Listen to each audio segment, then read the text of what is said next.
welcome to Oracle Code Berlin. I'm your host, Javed Mohammed, here at Oracle DevLive, and I have as my guest today Frank Nimphius. Did I pronounce that reasonably right? Yeah, that was good. Okay, Nimphius is correct. Okay, who's a senior principal product manager based out of Düsseldorf, right here in Germany. So, Frank, welcome. Thanks for having me. Thank you for coming. So I'm really excited about your presentation today. You're going to be talking about chatbots, and I was just looking at the description that was in the program, and it was interesting that you actually had a quote in there from War Games. Yeah. And in fact, I just went back and Googled it or YouTubed it, because I remember it was a very interesting film. So it's interesting how times change, and we kind of come full circle with all of the things going on with North Korea and some of the things kind of going on there. So, just are you a science fiction fan? Well, no, I just happen to be old enough to know that movie, and you know, as I think mankind always had kind of envisioned artificial intelligence to assist people in their jobs or provide them services, and that movie came to my mind when I was preparing for a conference, and then it happened to be your conference here. Though I'm not showing that movie in my talk, I just used that as an example, and yeah, as you said, 30 years after the movie, we have the technology in place, and now we can really chat to machines. Okay. So there was a mention, I think I was talking to Reggie Lewis earlier, who did the keynote. So I think he actually gave a small demonstration of a chatbot. In his case, it was like trying to get buying tickets for the Golden State Warriors, and kind of the conversation proceeding from there. So just kind of give us a backdrop about where are we at in the life cycle of a chatbot. Right, yeah, so actually Reggie's gave the typical American pitch, which is sports and beer.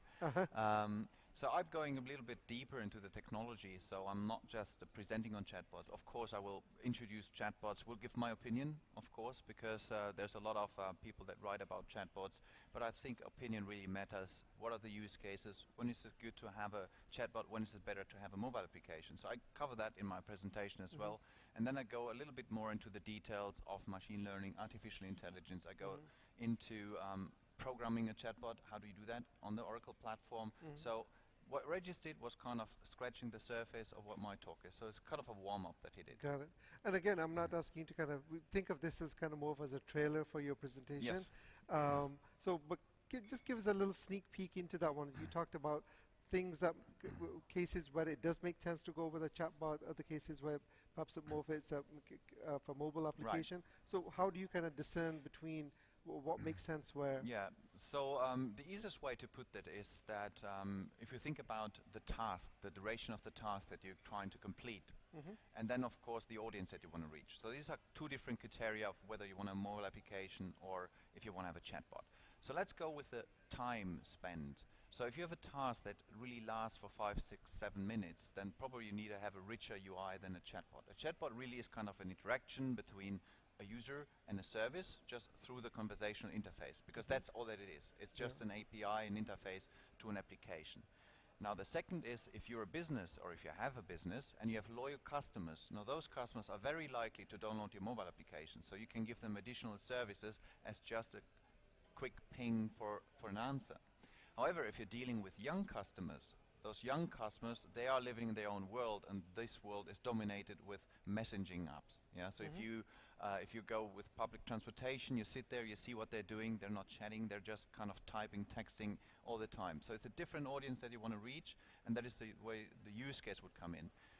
Also in the keynote, we had it that they said, or actually they talked about API-first development. Now this is all what it comes down to. So in the past, you built the user interface, and then for that user interface, you just deployed it. Now today, you build the functionality as an API, and then you hook as many interfaces to it as you can. So that could be a web application, mobile application, or a chatbot now.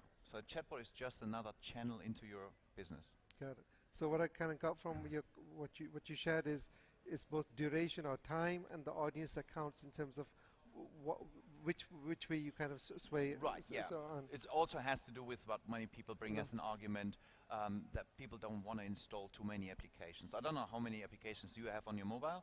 I only have the absolute minimum of what I really need. I'm the same. I'm of the same personality, I guess. Maybe it's all related to war games. Yes. So, and basically this means competition. Yeah. So there's a lot of applications out there in the app stores. So how do you manage that your application will be downloaded? So loyal customers is one way to do it, but if you want to reach out to customers that you don't know, that you don't have yet, then the easiest way would be to meet them where they are, and that is all on a chat application. Yeah. I think one of the things that Reggie touched upon in his presentation was that just like for me to come here, for each airline, you don't really, it kind of becomes very cumbersome to download each airline's app, just because all you want to do is just check in. Exactly. So it's, so I think being able to consolidate it through artificial intelligence and messenger and all of these things kind of seems to make questions like, much more sense. Is my departing flight delayed? So why do I want to open up a mobile application for that? There's no reason for that. So that is a service that you can provide on the mobile channel. But others as well, like booking a hotel room, canceling a hotel room. Why not? Because these are kind of 1, 2, 3 step kind of actions. So it doesn't require a large interaction with a mobile application. Got it. And then, as I know you're going to be going deep into this in your presentation. So how does kind of Oracle play into this whole chatbot part of it? Good that you ask.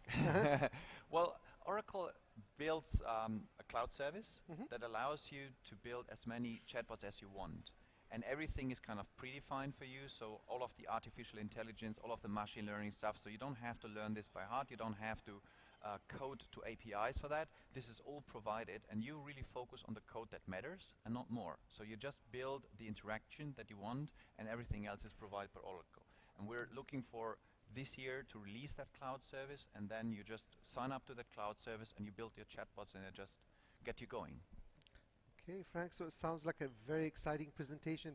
Just for the people who are here, what time is your presentation? It's 10 minutes past 2 p.m. 10 minutes past 2 p.m. So for right those, after for the lunch. folks, for the folks who are here, grab your lunch and check out Frank's presentation. Yeah. Frank, thank you so much. You're welcome to join. Thank you so much for coming by. And thank you for having me again. And all the best with the presentation. Thanks.